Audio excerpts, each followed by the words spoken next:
It is Sunday, March 15th, 2015. I'm in front of the Unitarian Church of Montreal, about to begin my alternative spiritual practice of protesting against Unitarian Universalist injustices, abuses, and hypocrisy, which include, but are by no means limited to, the immoral, unethical, borderline criminal, I dare say batshit crazy, attempted misuse of Canada's blasphemy law by the Unitarian Universalist Association in Bill Cosby-style legal bullying that seeks to cover up and hide the fact that certain Unitarian Universalist ministers, to say nothing of certain Unitarian Universalist Sunday school teachers, are in fact guilty of engaging in what Stikeman Elliott, barristers and solicitors litigation lawyer, Maitre Marc-Andre Coulombe, describes as such despicable crimes as pedophilia and rape.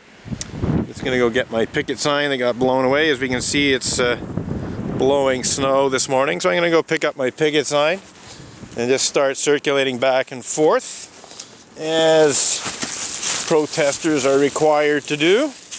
I'm not sure how much video I'm going to be running this morning because it is blowing snow, and it's also not super cold, which means that the snow melts and turns into water on top of my camera, which is not waterproof, and I don't want to destroy my camera, even though it's a not expensive one. Nonetheless, due to the blowing snow, I've only got one freestanding picket sign today. I have two others I'm not displaying because they're not properly protected against water. I should perhaps just run a quick little scan over the signs I'm displaying in each hand. Here we go. So, as per what I said earlier, I'm protesting against the fact that Unitarian Universalists, specifically the top-level UUA leaders like Reverend Dr. Peter Morales, former UUA Executive Vice President Kathleen K. Montgomery, and other top-level Unitarian Universalist Association leaders have attempted to misuse Canada's blasphemy law in legal bullying that is clearly intended to cover up and deny pedophilia and rape committed by certain Unitarian Universalists.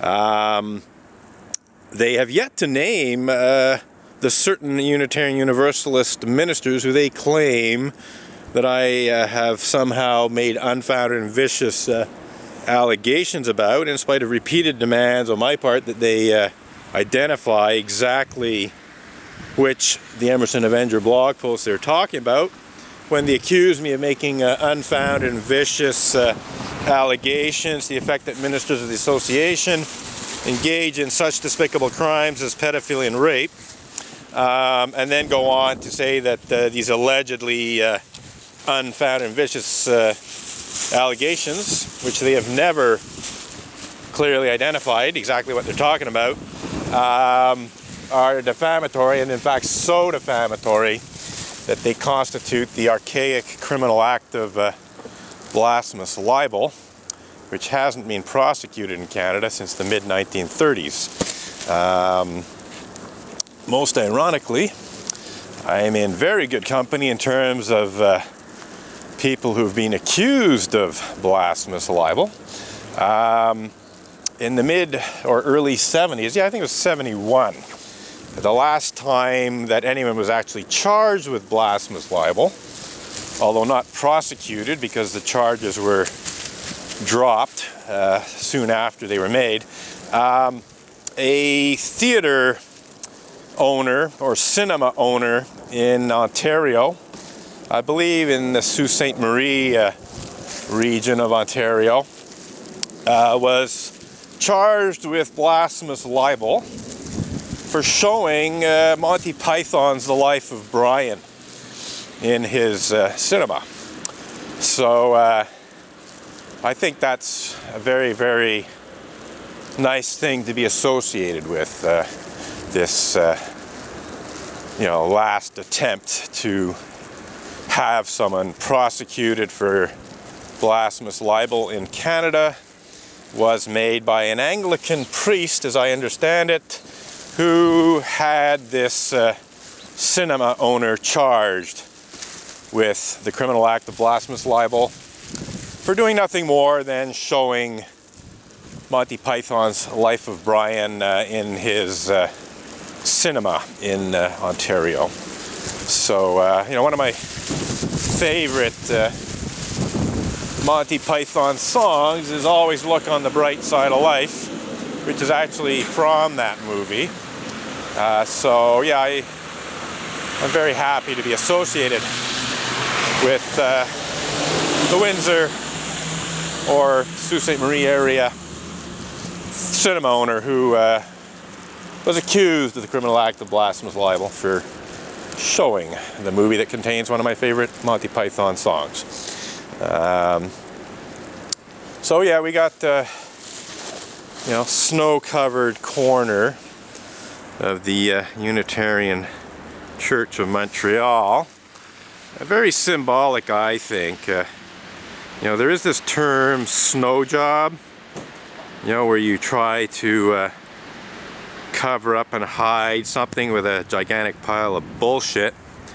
And I think that applies very, very well to the attempted misuse of Canada's blasphemy law by the Unitarian Universalist Association, which hired Stikeman Elliott, barristers and solicitors litigation lawyer, Maitre Marc-André Coulombe, to falsely accuse me of the archaic crime of blasphemous libel in efforts to try and intimidate me into removing the Emerson Avenger blog posts about Unitarian Universalists who were actually convicted of such despicable crimes as pedophilia and rape.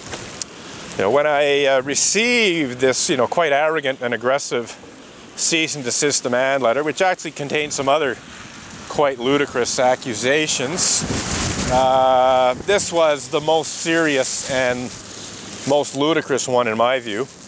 And I knew that, I hadn't made any unfounded allegations about anyone. What few the Emerson Avenger blog posts I had posted about Unitarian Universalist rapists or pedophiles were about people who'd actually been convicted of such despicable crimes, so couldn't possibly be unfounded. So I wrote back to Maitre Coulombe and I said, I'm having considerable difficulty finding the Emerson Avenger blog posts that match your description of unfounded and vicious allegations to the effect that ministers of the association engage in such despicable crimes as pedophilia and rape. Could you please provide me with titles of these blog posts that you allege to contain unfounded and vicious allegations? Can you give me a URL, for the web page? Can you give me something that clearly identifies exactly which blog posts you're talking about? And I was serious. I wanted Maitre Coulombe to precisely identify exactly which blog post he was talking about so that I could go and look and read them again and engage in what Unitarian Universalists call a free and responsible search for truth and meaning to determine whether or not they actually were unfounded or if they contained any unfounded statements. Because if he had identified them, and if I'd found that, there are some problems there, I would have corrected them.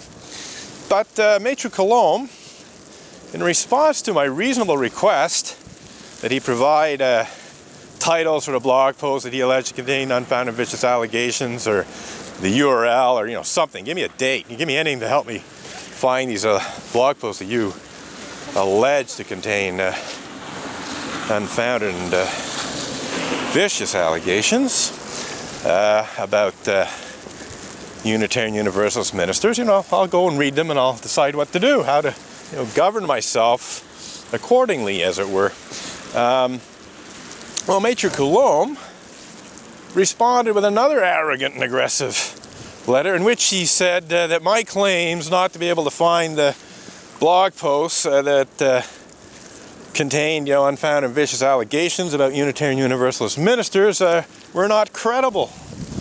It basically said that, my claim that I couldn't find any such blog posts was unbelievable. Essentially that I was lying. So here come the police. They'll probably just drive by, as they had done recently, 11/7. So it's taken a while, but in the last, let's see now, almost 2 years, I would say, the interactions with SPVM police officers from Station 11 have been A, minimal, and B, considerably more polite and professional than some of the earlier ones. There's been a few too many instances when Station 11 police officers showed up as a result of complaints called in by the Unitarian Church of Montreal, and insisted that I end my protest and disperse. And when I asked them why, they came up with ludicrous pretexts. One police officer said that, well, first of all, you're in a bus stop zone, as if it was somehow illegal to protest in a bus stop zone. And he also objected to the freestanding picket signs, which he claimed are on church property, which is not the case. They're actually on municipal property. So two bogus pretexts for demanding that I leave. Meanwhile, his police car was parked in the bus stop zone and prevented a couple of STM buses from stopping and letting off passengers properly. So that was kind of ironic. Another occasion, a police officer came, and then the same thing. He said that I had to end my protest. And since my protest was pretty well over at that time, by the time he arrived and by the time I spoke with him, I said, fine, it's ending anyway, so I'm going to leave. But, I don't think you have a right to demand that I end my protest. And I engaged in discussion with him about, my rights and so on.